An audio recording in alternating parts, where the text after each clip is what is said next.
You are welcome to the Department of Fine and Applied Arts. This department has in recent times been experimenting and researching into the conversion of waste materials into functional utilitarian items.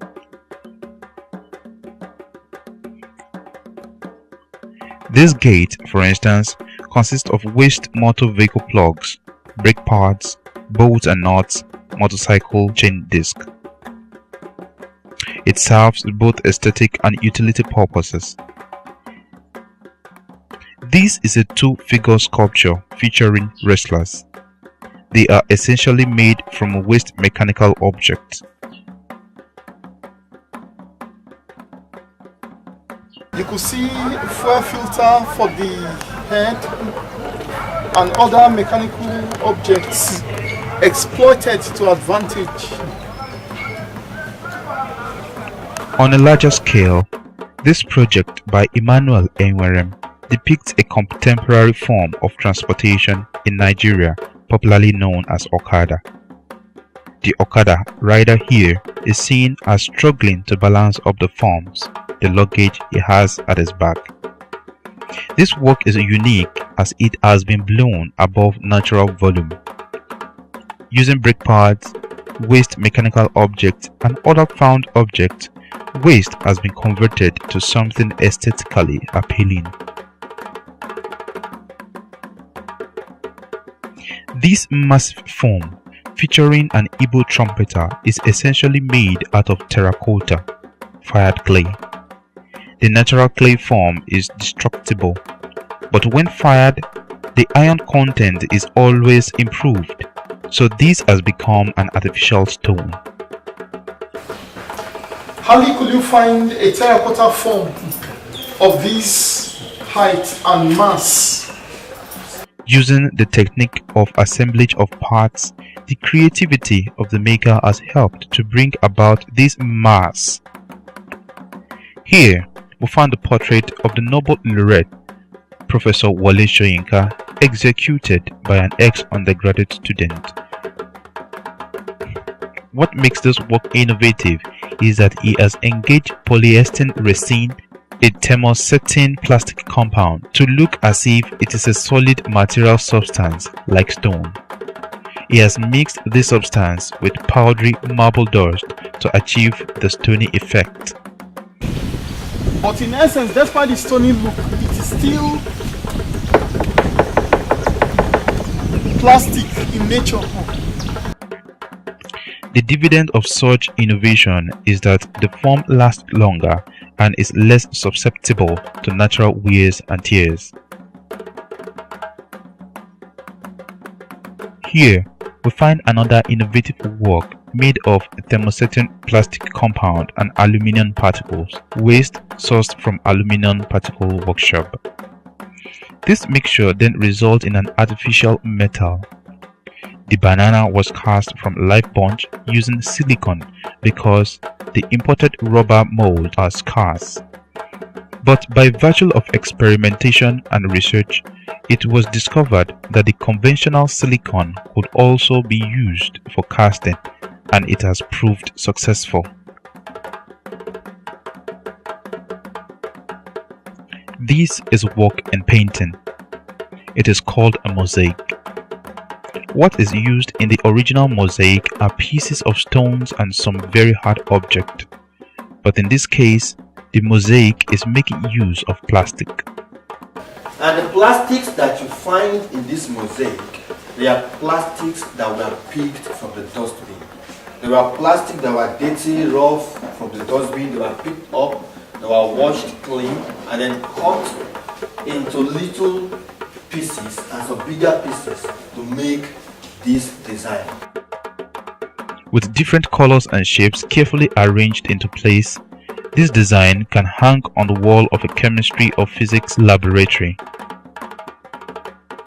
Waste has therefore been reduced and put to a better use.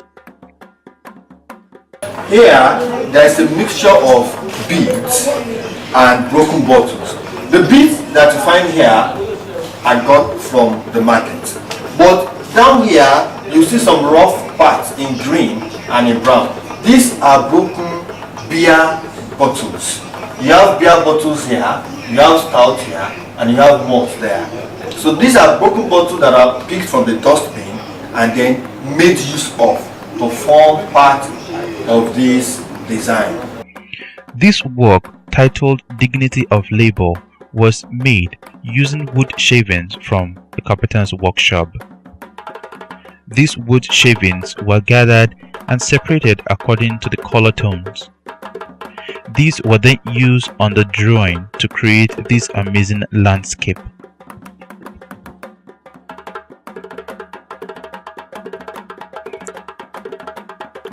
This is an extension of the use of the waste from wood into a three-dimensional form. Apart from the metallic reinforcement within, this work is totally from wood shavings and now has a naturalistic form. And if you look at it, we can easily tell that this person is a drummer. It's a naturalistic form of a drummer who probably is in the bit of making his art. By the time he's through with it, you will see more of the details. But from the skeleton, you can as well tell that it is possible. It's a reality that it's possible to use this particular one, particular medium. From this unfinished work, one can see the possibility of transforming waste wood shavings into something aesthetically pleasing to see.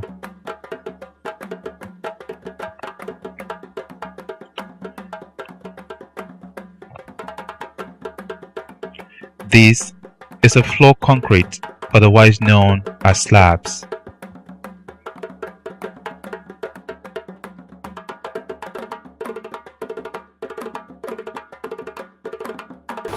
They are not just slabs, they are made to function, to control some domestic accident that usually occur on the flat slab.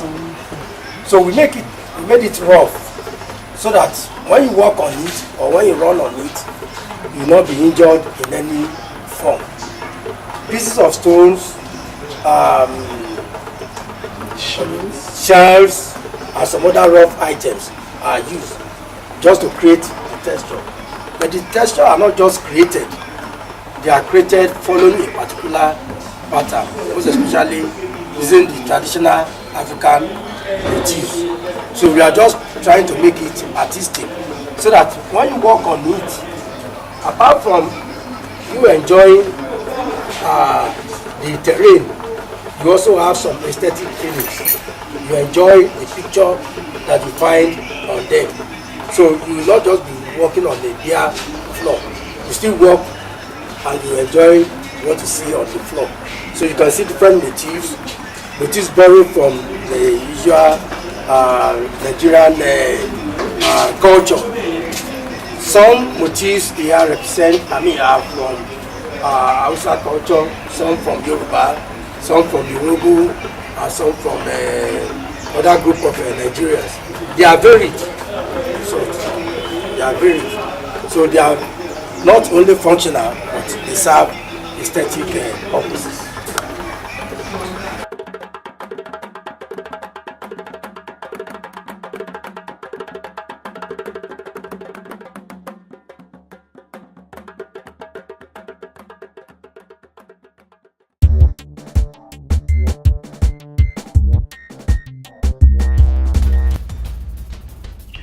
Garri is one of the staple foods enjoyed by Nigerians. It can be taken soaked in cold water or prepared as eba. The process of preparing garri usually involves harvesting and peeling of cassava tubers, grating, fermenting and pressing, sieving and frying. The traditional methods are usually tedious, time-consuming and hazardous to health, especially when producing on a commercial scale. In response to this challenge, various researches have been carried out towards designing and developing machines to handle different stages of the production process. For example, this machine, called the hammer mill, is used for grating cassava after peeling, While the common grater takes between 1 to 3 tons of cassava an hour, the hammer mill can handle about 10 tons of cassava. The grated cassava is then packed into sack bags and left for days to ferment. Fermentation helps to reduce and detoxify cyanide-producing compounds in many cassava varieties. It is further pressed to drain the remaining liquid substance out of the cassava. What is left is a cake form. The cake is now pulverized. Pulverization is traditionally done by hand using the raffia mat, and this is not only tedious and hazardous, it takes a lot of time. A machine has been designed to take care of that, and this is the manual cassava sifting device. This sifter operates by pouring the cake after pressing into this mixing device. This machine, the motorized pulverizer, is an advanced development over the hand-operated sifter. It performs basically the same function, but it is being powered by electric motor as against the hand-operated one. Once the cassava has been properly sieved, the next and final stage is frying. This local frying process is not healthy for the women who are the major player in this process. An automatic Gari fryer, another product of the research and development activities of the university, was designed to take care of this stage of Gari production. This machine has an inner chamber where the pulverized cassava is introduced. Outside the chamber are heating elements that will fry the cassava into Gari. To prevent burning and to assure an even distribution of heat, the inner chamber is in constant rotary motion. This rotary motion is powered by an electric motor, so both the motor and the heating elements are powered by electricity. It is designed to match the motorized pulverizer's output, which is about 10 tons of cassava per hour.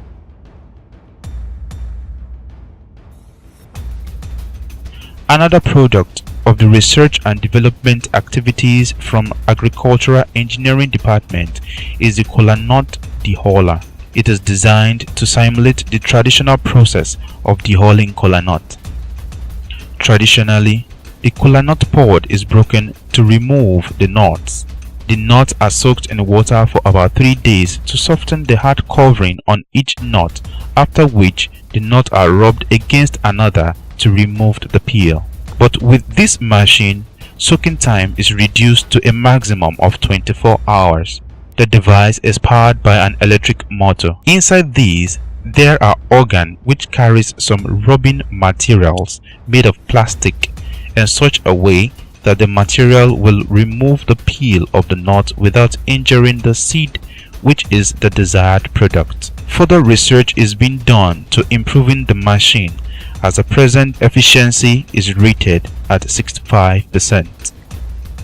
Iru is a type of fermented locust beans used as a condiment in cooking. It is very popular among the Yoruba people of Nigeria. It is used in cooking soups like egusi soup, vegetable soup, okra soup, ogbono soup, and it's usually preferred over bellon cubes. This in locust bean dehauler. This machine combines the operation of cooking the locust bean, dehauling the locust bean, and separation of the hull and the seed together. To reduce pressing time, a pressure cooker is being used. Okay, to provide a source of heat underneath here. So the machine is a 3-in-1 machine. It will cook, it will dehull, and it will separate the hulls from the separate the hull and the seed. After which, by the time the thing is separated, the seed will sink here. The float hull can be gathered from here. Okay, so then we can now collect the hull seed and ferment to now produce the condiment called ewu.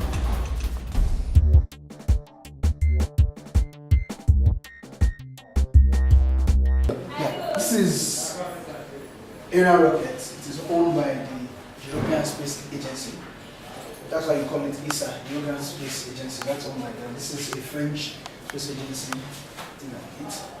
And this one is not reusable. Once they use it, the only thing that comes back is maybe the astronaut itself. And by the time they come back, they normally come back and land on an ocean. So people will just go there and pick them. But when they use space rockets, there is a unique airport, especially built in US, where space rocket will land. They can't just land in a conventional airport that's specialized so that it won't be disrupted. But rockets like this, once they are used, that's the end of it. It's air rockets. This is a model of Hubble Space Telescope. It is a joint investment between the United States and about 15 European countries. It is very fascinating and very interesting because with the use of this model, it has helped man to understand better the universe. If not for the design of Hubble Space Telescope, it is named after one of the great men that we respect in astronomy. We call it Edwin Hubble. That's the name it, Hubble Space Telescope. Definitely we know in a layman thing that telescope is used to view distant objects. But over time, Galileo Galilei, the Italian mathematician and astronomer, decided it wasn't the man that developed telescope, but he was the first man to use telescope to view distant objects, that is the sun, the stars, and so many things like that.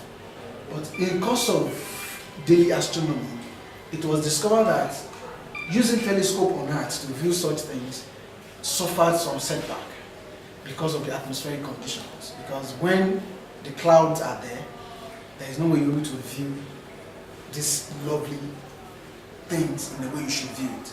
So man decided that it would be better for us to send satellites into space that will be able to give us direct picture of these things that will not be at the mercy of the atmospheric condition, just like the ground base. So that is the basis for the launch of this telescope. This is just a replica of a satellite.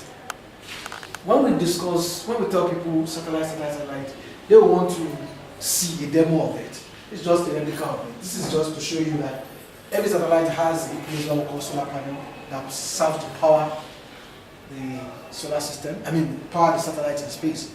Because the question they do ask is, now on Earth we have electricity and stuff like that. How do this thing get power? So by the time we show them, it's able to come into light. But these things are being powered by this.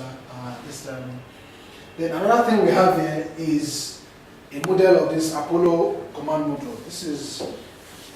This was one of the, because when Soviet Union started the space, because they produced the first man in space, the first woman in space, the first animal in space, so many things they did first.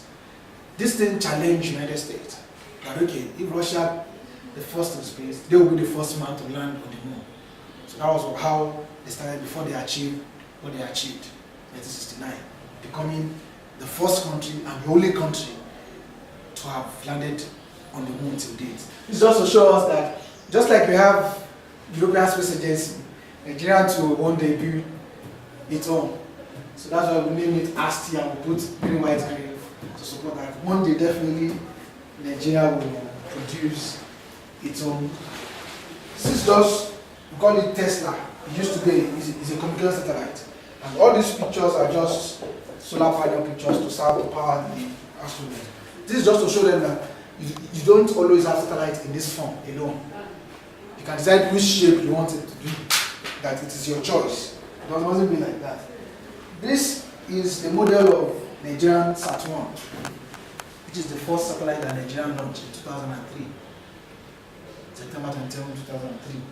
It's the Earth observation satellite, which is very useful in monitoring in agriculture, forestry, oil and gas monitoring, environmental. It was supposed to last 5 years, 2008. but it is still being used. And by the first quarter of next year, latest, Nigeria will launch a replacement for this, which will be Nigerian South 2. This is the replica of Nigerian South 1. Just to show you, this is just to show you that these are just areas where you pick signals. This is solar panel. See what they do. This is the replica of Saturn 5 rocket. This is considered as the biggest engine ever built by man. It's a model of the biggest engine. In the real sense of it, Saturn 5 is about 20-story building. 20-story building. That's the biggest ever engine ever built. This is the only rocket that has taken man to moon to date. Then, because this place is so small for us and we're in a rented apartment, that's why we are building our own space museum. That is going to be fantastic, which is going to be the only space museum of that magnitude in Nigeria. And to be open to the public. Hopefully by next year we plan to complete it. And we'll be discussing with so many space agencies, Japan and everything, so that we can supply us models that will help us to further impart the right knowledge to the kids and the general public.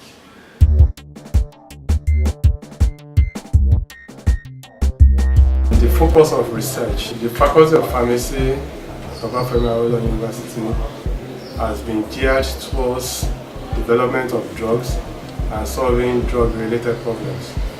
In the present exercise, the exhibits that will be provided by the Faculty of Pharmacy are in form of products developed from indigenous knowledge, utilizing raw materials, and addressing native problems that are indigenous to the tropical environment. In terms of research and innovation, the first one will be on the Ogwefu, a herbal gargle, which two students, MSc students of mine worked on. The first one worked on its formulation. Ogwefu is a herbal prep, as I have said, that is sold by herbal medicine sellers in the market. But it comes as a dirty brown suspension. It's used to clear fogged tongue, which normally occurs when someone has suffered for a period of time with fever due to maybe infection, maybe malaria, and the tongue becomes coated because of dehydration and the person loses appetite. So this herbal prep helps to clear the fogged tongue and thereby increase the appetite and makes the patient to feel well somehow. We were able to come out with a better product, bright red product that did not sediment, a clear red product, which is what a gargle should be. And we found it to be more effective than the one sold by the herbal sellers. We had a challenge of getting a clear solution, which we solved by using co-solvents. Also, we had the challenge of the color of the preparation, and this was solved by heating the dried bridella bark extract for a period of time. Although we did not actually overcome the color change, but we found that it takes some time to get darker, and that we could safely write on the label that this product may darken on storage without having any effect on the efficacy. I have been working almost continuously, I would say, on antimicrobial resistance. I started with Staph aureus back in the early 80s and went over to E. coli later on. And principally what we have been looking at in my group, because all my research students and so on, has been to characterize organisms that are responsible for or that have acquired antimicrobial resistances in our environment. This is because in our early work we discovered that a lot of the antibiotics that were being used had already, microorganisms had developed resistance to a lot of the antibiotics that are used. And our aim was to find out why there was such great prevalence of antimicrobial resistance in this environment. Even the fact that in reality the per capita consumption of antibiotics in this environment is low when we compare it to what you have in the developed countries. But when you compare the resistance patterns to all the antibiotics, we find out that here there is a very, very high prevalence of antimicrobial resistance. It was high when we started in the middle 80s, and it is much higher now, and it's in fact getting higher. So much so that a lot of the antibiotics that are very commonly used in this environment to all intents and purposes no longer sensitive to most of the microorganisms that we encounter. We are now in the drug research and production unit. This is the Natural Drug Product Research Laboratory. In the unit we have various sections. We have the phytochemistry section, we have the biological section, and we have the production section. In the DRP we do research, and we do research into drug development, and we produce drugs, both generic and herbal products. The Faculty of Pharmacy and the Drug Research and Production Unit focus on researching and the development of drugs and solving drug-related problems. The Drug Research and Production Unit's well-equipped laboratories give room for advanced research. These researches usually end up in real drug production, as the unit is equipped with industrial standard machines. And in this display room we have some of our products under display. So far in the Drug Research and Production Unit we produced the Chancellor tea, which you saw being produced over there.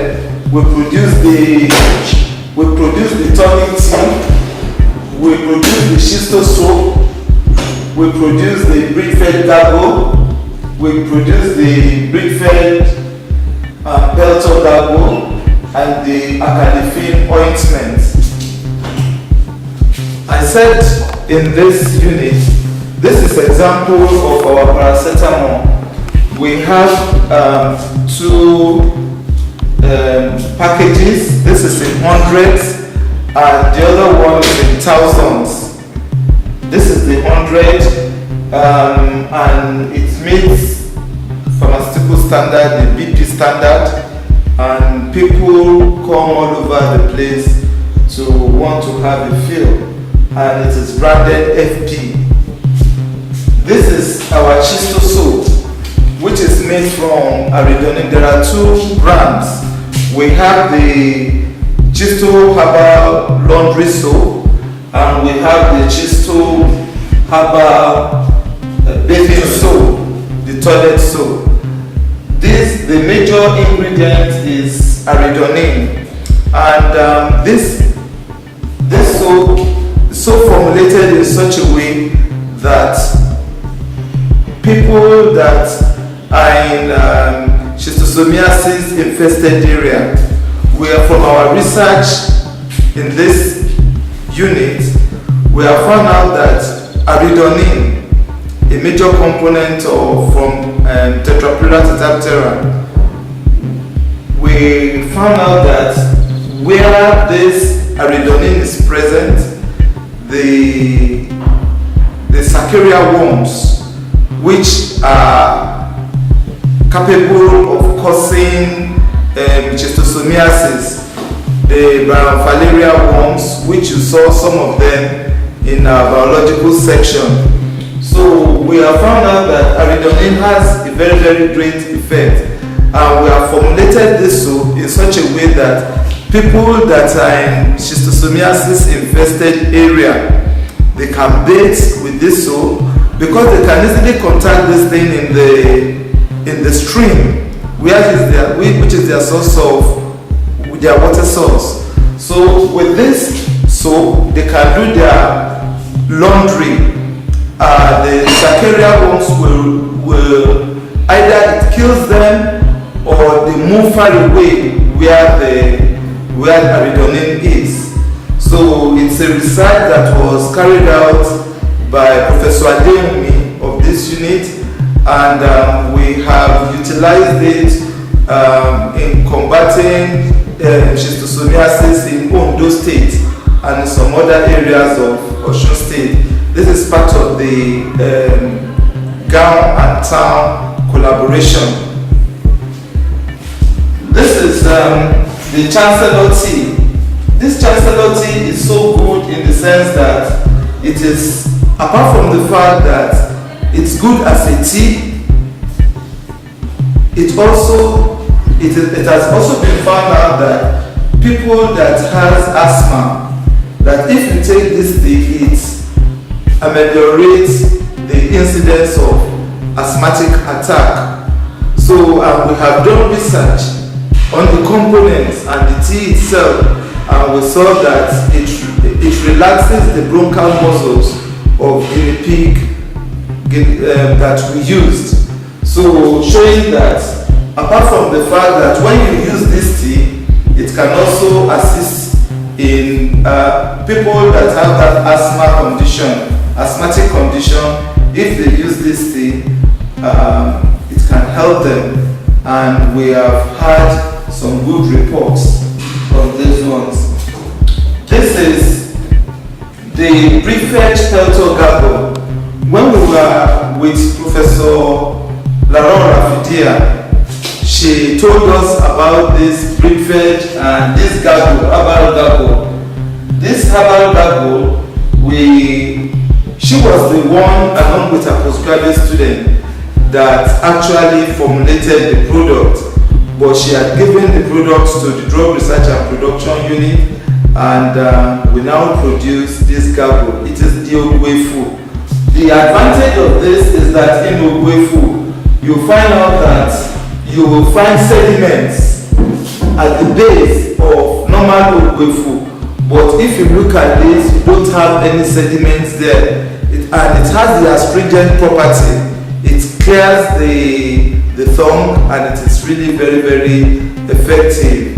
Also, even from this peltor gargle, it has from the plants that Peltophorum, we have found out that it has antimicrobial activity, and it helps in tooth decay, in ameliorating the pains that are associated with tooth decay. So these are some of the products that we have also made and Drug Research and Production Unit. And we have registered all these products with NAFDAC. They are already listed, and we have our certificates. We have listed, all of them are listed. This is the Acalifin ointment. It is from Acalifa wilkesiana. You find out that this ointment is so beautiful that it has sweet scent. It has sweet scent, and children that have some antibacterial, all those things, and fungal that affects the children, their buttocks as a result of nappy rash. It is really very, very effective. And also the bumps that always, and when people go to shave, after shaving or barbing their hair, all those bumps that are above their neck, it is also very effective. Similarly, this Chistoso, we have received reports that they are really very, very effective against all those bumps and other skin infection if you bathe with them. Recently, Professor Anthony Elujoba of the Department of Pharmacognosy gave the unit the right to market 3 of its products. This is the Mama Decoction. Mama Decoction, beautifully capped, and it is an anti-malaria. It is an anti-malaria, and people have given us reports that it is really very, very effective in the management of malaria. So this is jelly decoction for hemorrhoid, pile, flatulence, distension, indigestion, and colic pain. It's also given to the unit by Professor Ilujoba, and it is really very, very effective. In fact, people come from abroad to procure some of these things from us because of their efficacy. They say they have had it over there, that the thing is very effective. In fact, when I went outside recently, I took 4 of these jelly decoction to my children abroad, and it is really very, very effective. This is the Mama powder. In case you cannot use the decoction, you can use the Mama powder. Well packaged, beautifully packaged, and it compares favorably with any of the pharmaceutical products that are in the market. And people do come, because people find them very, very effective. In fact, some people, they say that herbal products are even better than generic products in the management of malaria because of resistance and all the like. Well, how far that's true, I'm not in a position to say, but what I can say is that these 3 products are really very, very effective. And you see, you may wonder, where do we get our materials, plant materials? You find out that we obtain them. We have a medicinal plant garden. We have a medicinal plant garden in our teaching and research farm, where all our medicinal plants, we have cultivated them, and we go there, we collect them. It's a beautiful garden. I don't know whether we will have the opportunity of getting there. In the drug research and production unit, we have professors. We have Professor Adeshino, Professor Adewumi. We have associate professors. We have research fellows, and we have very many people there. And we engage in different areas of research. And our research is not only limited to academics. We try to make our research we formulate them into herbal products, which we believe with more funds, and the university is trying to fund this unit through the investment corporation of the investment company of the university. With that, we'll be able to bring more of our research. We have worked on anticonvulsants, we have worked on anti-malaria, we have worked on toxicological studies. Every research we do, we don't just bring them, formulate them, we do the biological testing to see their efficacy, and we do their toxicology to ensure that they are safe for human production. And all our products, especially in our herbal preparation, we take hygiene very, very seriously. We will wash them.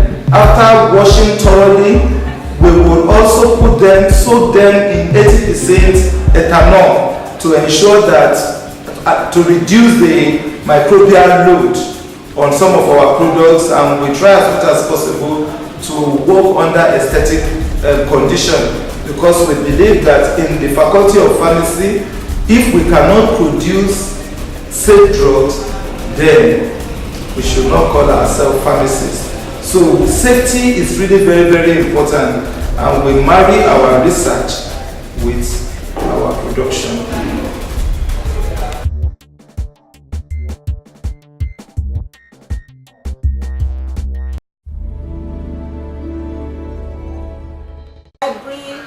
is a place where information is stored, for the use of the community and whoever comes into the library. The library is very much interested in the teaching, learning and research aspects of the institution. And as a result, we try as much as possible to collect information that will help in the teaching, learning and research activities of the university. We start with our history, the history of Obafemi, because we cannot talk of the present without the past. It is from the past we then move on to the present. So this is our history from 1962 to 1972. This is one. The second one is the history of the university from 1962 to 1987. This is the visit of the Queen of England to the university, but that was when it was still at Ibadan as a college of technology. The library has in its archives all inaugural lectures ever delivered in the university. This is the first inaugural lecture ever had in this great institution by Professor G.R. Howard in November 30th, 1971. Books, theses, old and recent journals, university publications are all available to both staff and students for their research works. The well-equipped e-library, a part of the main library, gives users access to academic materials online. I am welcoming you to Hezekiah Oluwasomi e-library, electronic library. Electronic library, this our electronic library is divided into 3 sections. The section for every other member, including the undergraduates, another section for PG students, and the third section for our staff, so that where they can access the internet and do their private study. With a few clicks, users can search the library for materials using the library's online portal.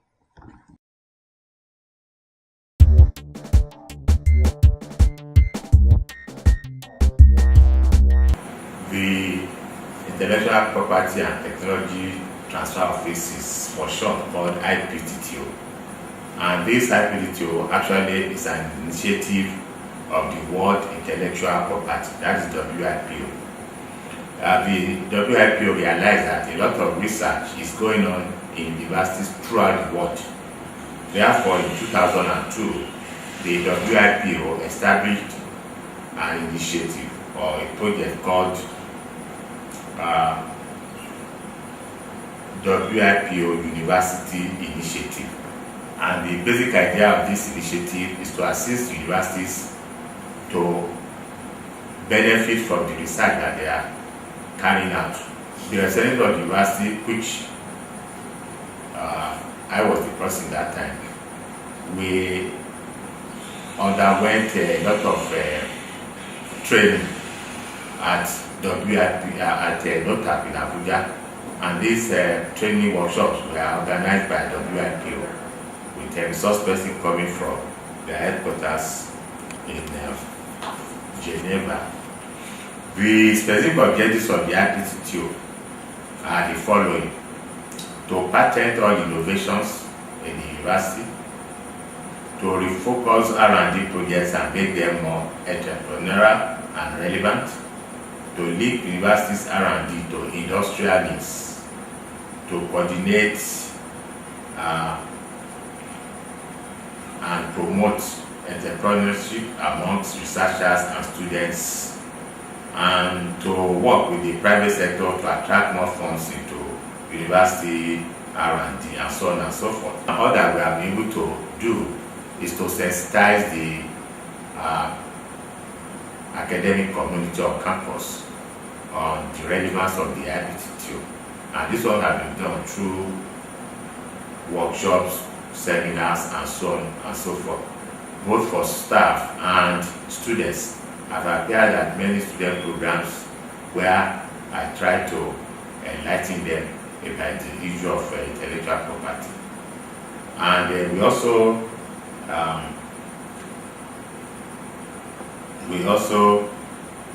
hosted a sensitization workshop in May of 2008. This was a university-wide program during which people involved with research were invited to give them basic ideas about intellectual property and why their research should now be focused to have intellectual property content. When the IPT2 becomes fully operational, there are going to be subunits. One of them is Patent Information and Documentation Unit, PIDU.